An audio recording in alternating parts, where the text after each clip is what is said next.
Alrighty, so now I'm gonna have to pull this oil pan off this guy and get it all cleaned up and nice. For this one I need to turn it around. I got most of everything hooked up, accessories and all that kind of stuff, the fuel rail, all the other things, rubber grommets are all, everything's new.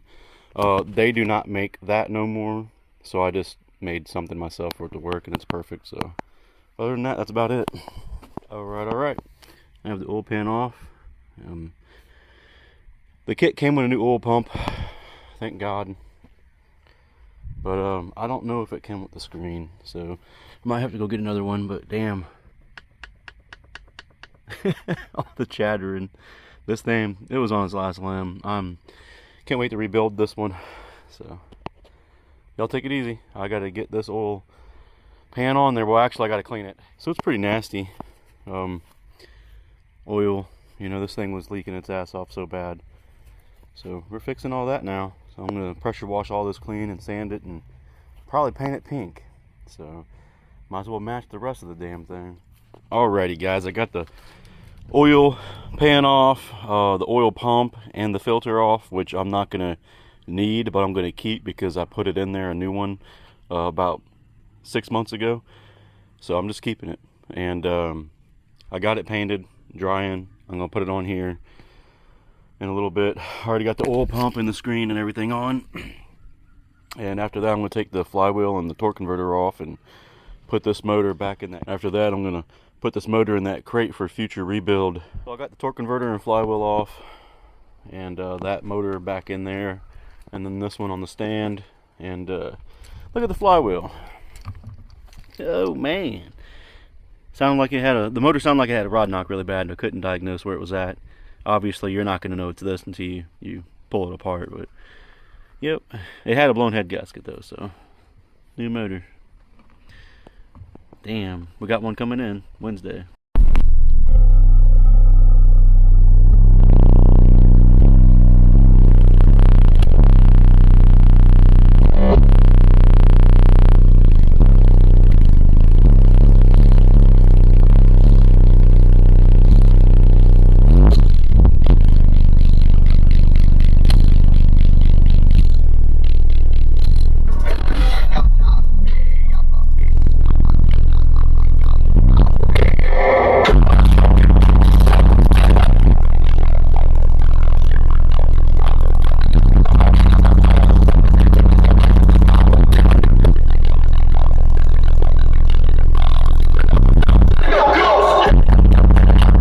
So I'm going to lift it up with the cherry picker so I can get to the back and put the new flywheel on, and then put the torque converter on, and then I should be able to start lifting it up and getting it pushed over up on top to where I can start dropping it. But I got some more stuff that I have to do in there and some other stuff on this that I have to do before I actually get to that point, but pretty much it's almost ready to go in. She's dangling. Now I gotta get this guy, put it on the back, and then get the torque converter.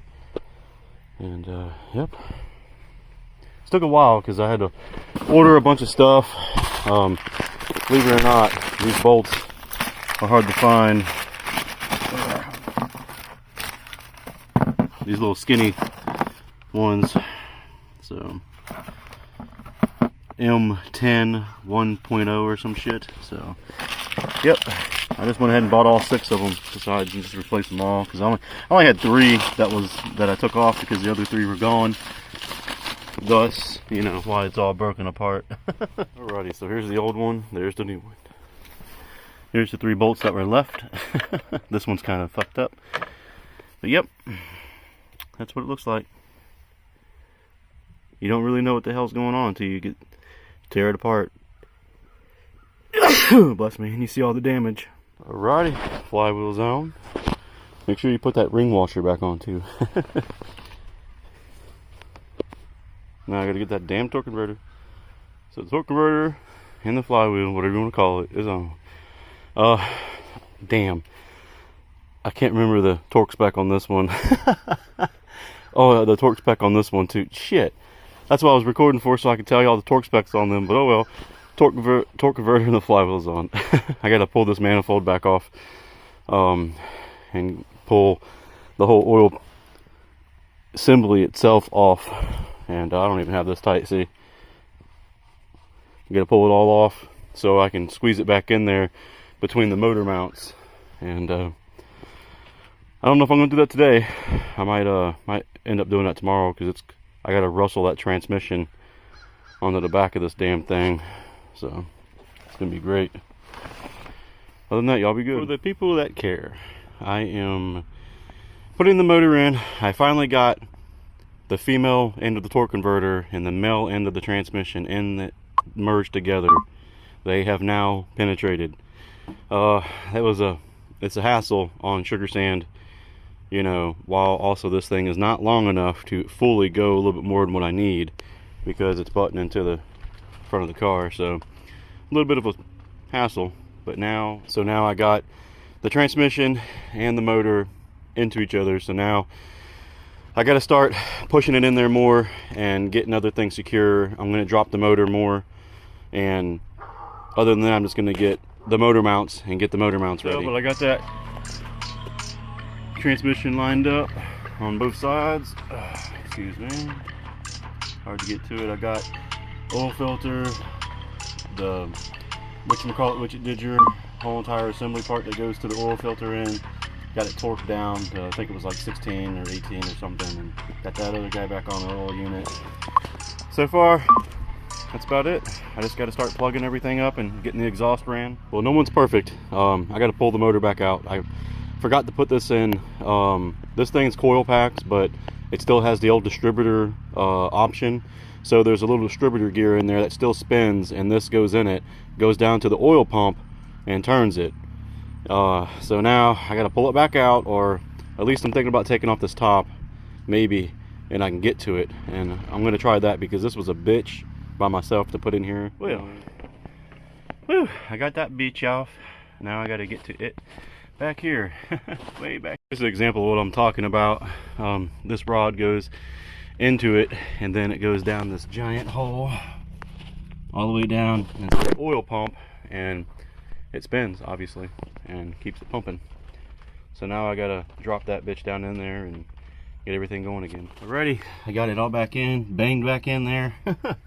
This is what holds it, pretty much. So gotta get this guy in there for it to pressure it down. There's a new O-ring on it. I had a couple of new O-rings. Actually I had a kit, and multiple different kinds. So when I pulled it back out, I just put another damn O-ring on it. Alrighty, I got that sucker back on. It was a little bit of a hassle to put that upper intake back on.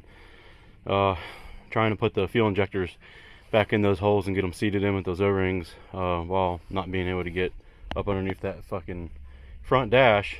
But this is crazy. You can see how much room there is for a big motor. But that's a future project, so we're gonna get an LT1 motor for this thing eventually. So I got a donor Corvette motor, transmission, wiring harness, cluster gauge, just everything you think of. Which I don't really need all of it, but I got the whole shit and cadoodle from a guy, and it's around the same year as this one, so it's gonna be a future project. I'm not gonna put a Corvette motor in this thing for my daughter. No. So here in a minute, I'm gonna be getting down right here, probably sitting right there. I don't know for sure, but I'm gonna be getting right here and starting to get these motor mounts where they need to be lined up, and then I also need to do the manifolds. The manifolds are they're not difficult, they're just time consuming to get and put in here, just because everything's underneath the damn dash, by the firewall, etc. So a squirrel was on here eating and shit. But I got to get this bolt out here broken out. Well, I got an easy out kit. I got to hopefully be able to get this thing out. Usually broken manifold bolts fucking suck trying to get out, so. But yep, that's where I'm at now. I'm taking a break from that, and I'm going to start working on this. Alrighty, I got that drilled out, easied out, you know, all that kind of bullshit. But I messed the threads up, so now I got to get a tap and die kit at Harbor Freight. That's going to be tomorrow, you know, doing that, because I just can't finish it today. It's already too late. And other than that, though, I mean, I'm not doing anything until I get those manifolds ready, because they're a pain in the ass to get in here. I really can't explain it. I know it sounds, but this side is not. There's a bunch of other stuff that's gonna have to go over there too. So I mean, it's a pain in the ass. There we go. So I'm gonna finish this tomorrow. It's just getting late and it's getting cold, and I've been working on this all day. You know, all the little small stuff, it gets tedious and it gets, you know, aggravating. So finish this guy up tomorrow. I should have this thing put together, running and everything tomorrow, unless something happens like it always does. So it's been taking forever for me to get this done. So I'm again gonna call it and start working on it tomorrow, guys. Y'all take it easy.